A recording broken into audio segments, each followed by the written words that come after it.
after an extended break, I feel it's time to finally end my playthrough of Sonic Triple Trouble 16-bit. It ran into some problems throughout, like the corruption of my save file forcing me to play the entire game again, and I do mean entire. I had just gotten to the final zone when it happened, so if minor things like my score or the number of Chaos Emeralds I have seem inconsistent, you know why. Last time, we defeated Metal Sonic in a mid-air brawl, before strapping ourselves to a rocket and blasting to Atomic Destroyer Zone, the finale of the game. So, let's finish this. Never one not to take inspiration from other 2D Sonic games, Triple Trouble 16-bit has direct parallels to many of the other climatic final few zones of the classic games. It has many of the gimmicks of Death Egg, like paths that only appear around you and anti-gravity zones, as well as the nut elevators and significant rise in badnik competence of Metropolis. Yes, I know that isn't the final zone of Sonic 2, but it is easily the most complete part of that game's ending, and the general industrial appearance of, well, all Sonic finales. Act 1 isn't too interesting, at least in comparison to the next two. I quickly died to these laser blasters that line a few of the more vertical sections of the zone. They have really weird hitboxes, as I find out later. Then choose to take a different path on my next attempt to try and avoid them. It leads me to find an invincibility monitor, which handily stops me from taking damage after getting launched backwards by a spring, although it doesn't save me after the same thing happens and I jump into a group of spikes. At the top of this section is this badnik, which is so much more intimidating than every other one we've encountered thus far, that I assumed it would be some sort of mini-boss. No, it still goes down in one hit, and the projectiles are actually usually easier to avoid when not in such a disadvantageous place, which makes it even more confusing as a standard enemy. After a few more minutes of running around, we enter a glass tunnel connecting parts of the facility, where we end up facing a laughing FANG. He laughs because he once again uses his magical power to blow things up without the use of explosives to drop you into the depths of space. I mean, look, there is absolutely no form of explosive around this section of the bridge, and there's no way this effect is caused by some sort of freak and incredibly poorly timed atmospheric decompression. It's frankly pure luck that there happens to be some scaffolding on this section of bridge, else Sonic and Tails would be recreating the opening of Sonic Unleashed. Though Tails seemingly likes that idea, seeing as he immediately jumps off the monkey bars and into the abyss. This begins a short section where you need to jump between bars to reach the safety of the station as FANG runs away. Reaching safety, you quickly come across FANG and Metal Sonic fighting, although they luckily both completely ignore your presence. Unsurprisingly, FANG loses, seeing as he's a mook with a pop gun fighting a Metag assassin that can fly at speeds well over Mach 1, and you see him past the damaged parts of Atomic Destroyer, holding on for dear life. Ignoring his plight, you enter a small arena, where Eggman jumps you a bunch of these things, before you reach your final confrontation with Metal Sonic. Compared to your previous encounter, which was mostly difficult due to the lack of experience you'll have with the rocket boots, this fight is incredibly easy. Metal will begin by flying backwards and forwards in an arc, before charging up and boosting along the floor. He's vulnerable in the first phase, and in fact can't even hit you unless you decide to get in his way by flying his tails, and he always moves at the same intervals in phase 2, meaning it won't be very difficult to just preemptively avoid his charges. In fact, this is one of the times I don't even fall back on damage boosting, I just don't bother with getting hit in the first place. It almost feels like a waste of the cool semi-3D background, and just the first of the anticlimactic endings of the 3 villains of this game. You don't even really have an interesting transition to Act 2, you just jump through the floor. Atomic Destroyer Act 2 is structured in a similar way to Titanic Monarch Act 2, in that you have a short platforming challenge to traverse before reaching a hub area that has some means to enter smaller challenge areas, with a level mostly consisting of completing one, being brought to the hub, and then completing the next. In Mania, the way you enter these sort of challenge areas is through dimensional rifts the Phantom Ruby creates, a phenomenon well established by that point in the game. Whereas here, the way you enter this area is by Eggman using a fake Chaos Emerald. It was established in the opening prologue that Eggman had collected one of the Chaos Emeralds, but I can't recall it ever being brought up again until now, to the point where I don't even know if this is supposed to be a fake emerald, or maybe a corrupted one, or it might even be another gemstone entirely. Once you enter this area, you can travel between the 3 challenge rooms through the use of this thing, I'm assuming it's a teleporter, and upon completing all 3, you move on to the boss.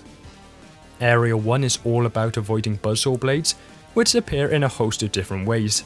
Some slowly move along the floor, others create gates, and gravity flips every now and again to keep it interesting. Area 2 is unfortunately about crushes, and just like crushes in every other Sonic game, it builds tension for all of the wrong reasons.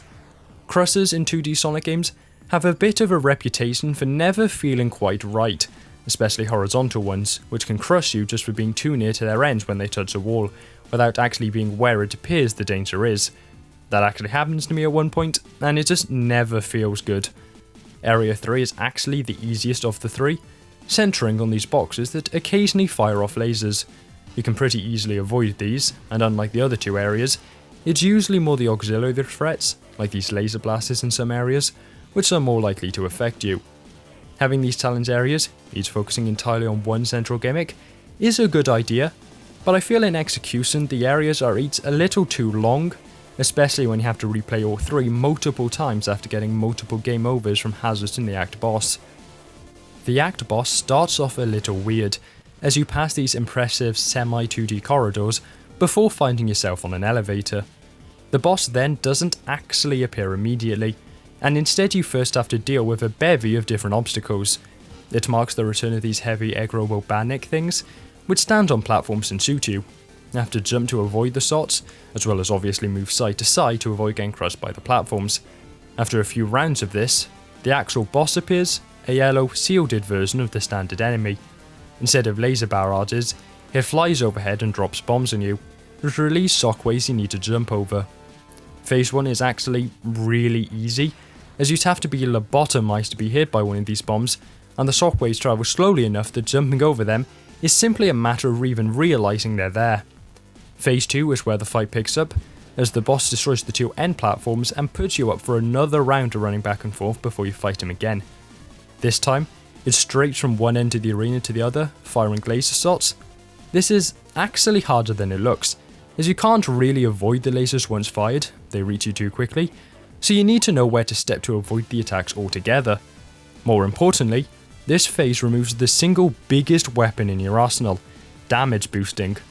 The arena is coincidentally almost exactly the right size that if you get hit by any attack other than the very first laser they fire, you get knocked into the bottomless pits on the sides, but even if you do survive, it's a near guarantee that all your rings will have fallen down them, stopping you from picking them back up.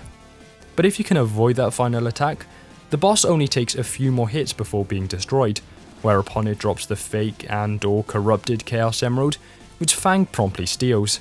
You get off the elevator and meet FANG, where I guess he taunts you by jumping on a capsule which ends up burning him?